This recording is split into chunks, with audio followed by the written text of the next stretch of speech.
Guys, kalau orang azan, kalau dekat negeri macam contoh Perak, Pulau Pinang, Kedah kan, orang perasan tak? Mesti ada orang azan macam gini. Allahu Akbar, Allah. Nampak?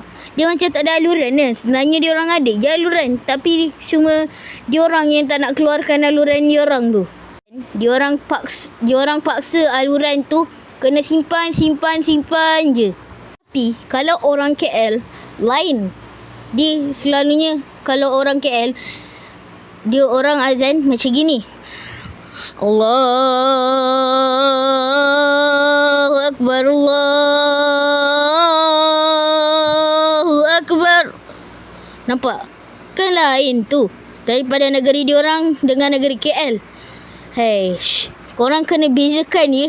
Kalau korang tak dengar, kalau contohlah korang pergi negeri Penang ke Perak ke apa kan, Kedah ke apa kan, kalau korang pergi, korang kena perasan. Kalau contohlah dia lahir orang KL, dia lahir orang KL, lepas tu dia membesar dekat Penang.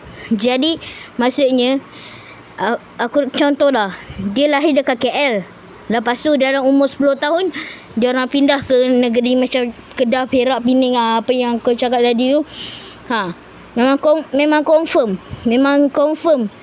apabila KL dengan Penang, Kedah, Perak tu confirm lain.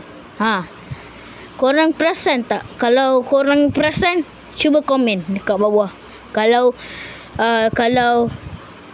komen tu dia turn off immediately, korang boleh like. Okay, bye.